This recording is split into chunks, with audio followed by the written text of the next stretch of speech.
وہ اللہ ہے، اس کے علاوہ کوئی معبود نہیں، اسی کے ہیں تمام اچھے نام، بے شک و شبہ۔ یہ تو لاسٹ ویک کا ریویژن۔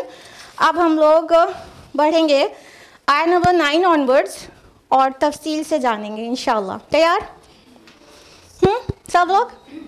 چلیے، بسم اللہ الرحمن الرحیم۔ وَهَلْ أَتَاكَ حَدِيثُ مُوسَىٰ، اور کیا آپ کو پہنچی ہے موسیٰ کی خبر؟ اب دیکھیے، ہم نے آپ کو لاسٹ ویک بہت زیادہ ڈیٹیل میں بتایا تھا، almost half an hour introduction دیا تھا پورا سورہ طٰہٰ کا، اور ہم نے تفصیل سے بتایا تھا کہ یہ پوری سورہ جو ہے وہ حضرت موسیٰ علیہ السلام کے قصے پر بیسڈ ہے، ٹھیک ہے۔ بہت تھوڑا پارٹ ہے سورہ طٰہٰ کا جو موسیٰ علیہ السلام کے علاوہ کسی اور ٹاپک پر بات کرتی ہے سورہ، اور اکثر حصہ جو ہے سورہ طٰہٰ کا، جو کہ آیت نمبر 135 ہے، آیت 135 ہے پوری سورہ میں، تو 135 آیت میں چند آیات موسیٰ علیہ السلام کے علاوہ بحث کرتی ہیں، اور اکثر آیات موسیٰ علیہ السلام کے متعلق ہیں۔ تو یہاں سے شروع ہو رہا ہے موسیٰ علیہ السلام کی سرگشت، کہ موسیٰ علیہ السلام اللہ تعالیٰ اپنے نبی کو ایڈریس کر کے کہہ رہے ہیں کہ ہل اتاک حدیث موسیٰ، کہ کیا تمہیں موسیٰ کی خبر پہنچی ہے؟ جب انداز یہ رہے کہ ہل اتاک، کیا آپ کو پہنچی ہے کوئی بات، حدیث آگے آیا، تو یہ دو طرح سے آتا ہے قرآن مجید میں۔ کبھی وعید کے لیے بھی آتا ہے کہ کوئی آگے جو بات آئے گی وہ بہت ڈرانے والی ہوگی، وہ وعید بیان کی جانے والی ہوگی، لیکن کبھی ترغیب کے لیے بھی آتا ہے۔ تو آگے جو بات کہی جا رہی ہے اس سے یہ ڈیسائیڈ آسانی سے کیا جا سکتا ہے کہ وعید کے لیے یہ انداز اختیار کیا گیا ہے ہل اتاک کی ترغیب دینے کے لیے۔ تو یہاں پر جو آیا ہے ہل اتاک حدیث موسیٰ، کہ کیا آپ کو موسیٰ کی خبر پہنچی ہے، نیوز پہنچی ہے موسیٰ کی علیہ السلام، تو اپنے آپ پتہ چل رہا ہے کہ یہاں پر ترغیب کے لیے آیا ہے، وعید کے لیے نہیں۔ تو اللہ سبحانہ و تعالیٰ فرما رہے ہیں رسول اللہ صلی اللہ علیہ وسلم سے، کیا آپ کو موسیٰ کی حدیث پہنچی ہے؟ یہاں پہ قصہ ورڈ نہیں آیا۔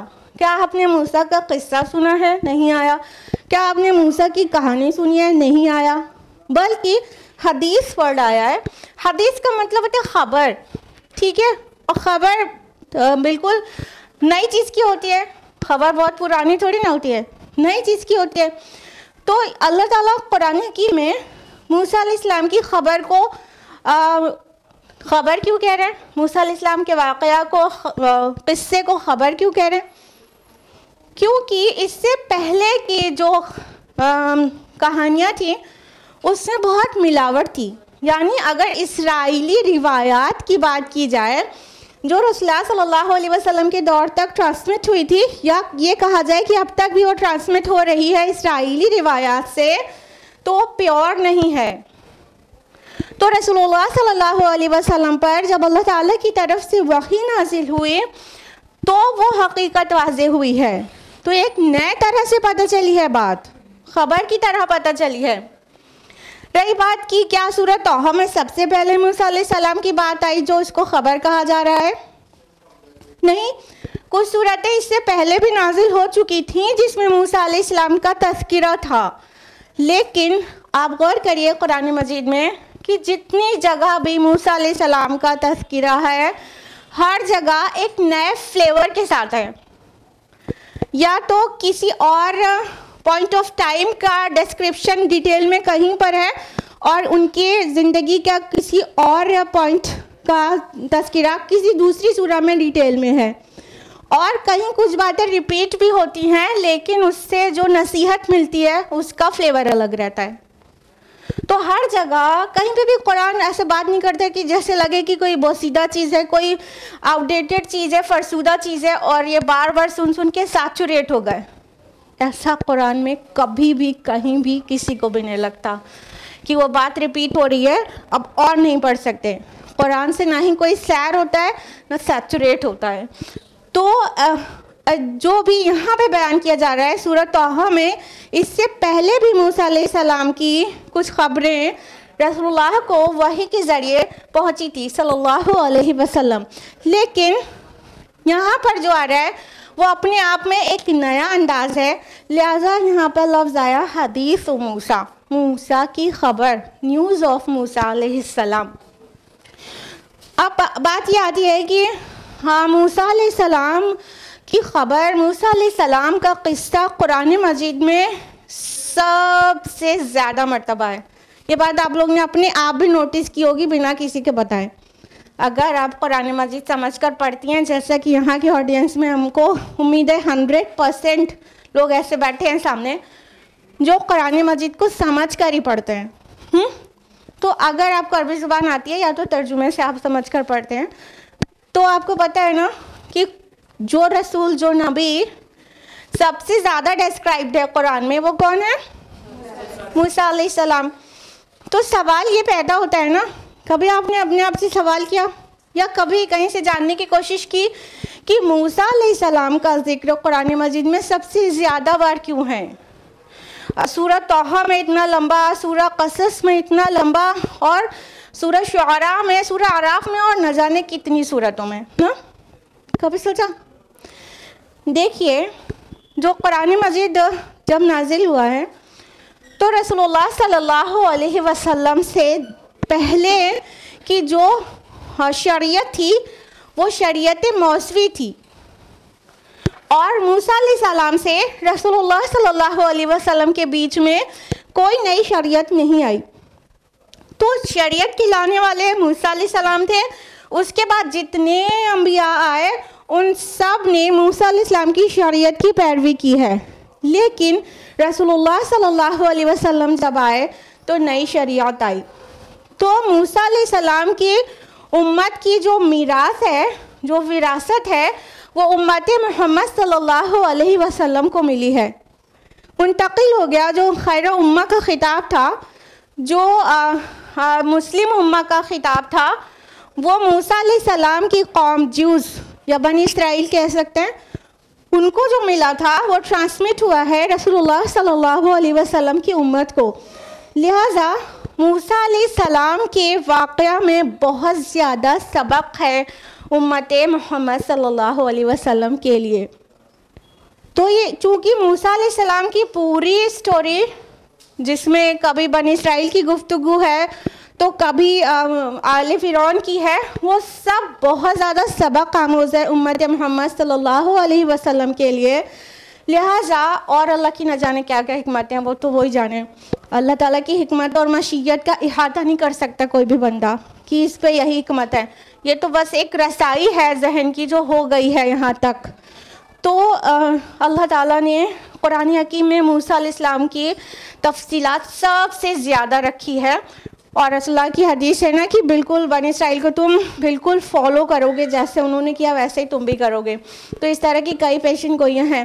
تو موسیٰ علیہ السلام کی قوم کو اتنا قرآن میں اتنا زیادہ جگہ ملی ہے کہ امت محمد ہر وقت اپنے لیے آئینہ دیکھتی رہے کہ وہ کہاں سٹینڈ کر رہی ہے، وہ چیزیں وہ تو نہیں کر رہے۔